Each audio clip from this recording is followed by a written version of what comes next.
Welcome. And you know, I was debating I thought, is it Dr. Everett or Captain Everett? I'm not sure which is going to trump which, but either way, so honored to have you here back at Shelbyville High School. Former student, of course, this is Riley Everett's mother, so we have a lot of connections here. Dad and your brother, we'll talk a little bit about that, but if you could talk a little bit about your background at Shelbyville High School and maybe some of the activities that you did when you were a student here. Yeah, so I am a graduate of Shelbyville High School in 2002, and I was actually a year behind Dr. Rawlings.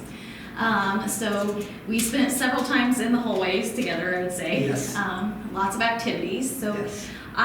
During school, in high school, I was pretty, I would say kind of well-rounded. So I spent time between soccer and tennis. Those were my main sports when it came to high school, and also show choir. I was definitely a show choir kid. So Mr. Kenmore was actually, his first year of teaching was my second year here. So he had the pleasure of dealing with me as a high schooler, and I really enjoy running into him anytime now that Riley's in the building. So it's very enjoyable to see that. So I was also involved with Fridge Club back in the day, and Courier, which I don't know if you guys still have that, but that was the student newspaper.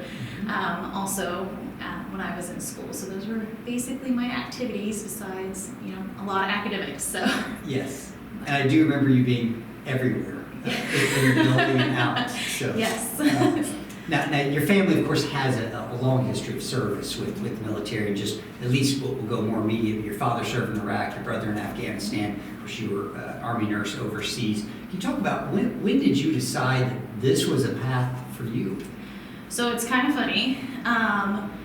The summer before my senior year, this is not a good decision-making tool, but the movie Pearl Harbor came out. Had Ben Affleck and Josh Hartnett and Kate Beckinsale in it, and it was about, you know, World War II and an Army nurse and some military guys. I left that movie theater with Alex Beckner, actually. She and I had gone to see it with another friend, and when we left, we were like, oh man, we're gonna be Army nurses. That was awesome. Look at that. Look, like, they're around all these guys, and they got to do some really cool things. So we both were interested in nursing anyway. So that was already kind of one of the things that kind of intrigued my interest. My dad was a military chaplain at the aviation unit, so I grew up on drill weekends and going and seeing him fly and things like that too. So I wasn't completely like ignorant of military life in a way. However, my dad, and I don't say this arrogantly, but I was a really good student, but by the time I came to my senior year, I was overwriting any essay to get into college, any application.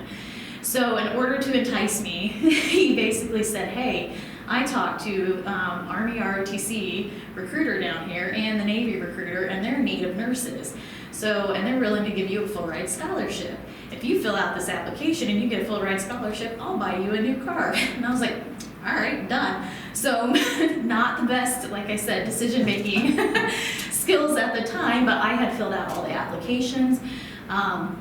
Which for ROTC, they're typically going 3 phases, so I had the first phase done by the end of like October that year. So I had already completed mine, I think of August or September that year, submitted everything, was told I qualified for one through the Navy and the Army at that time.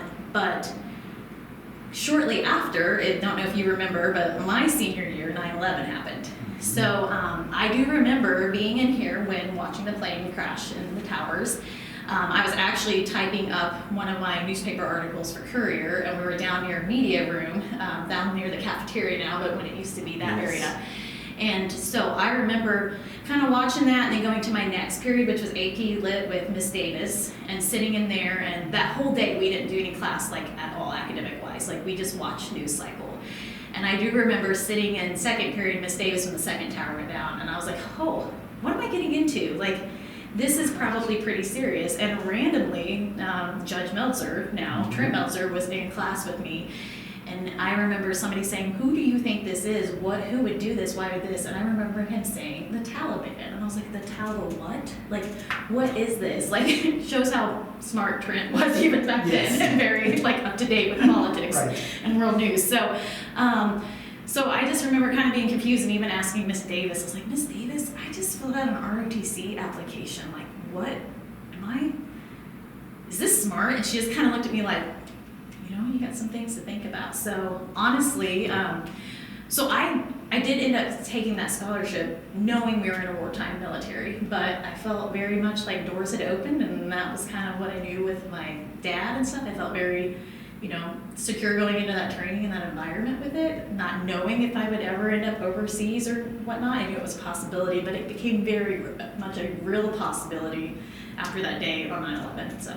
Right.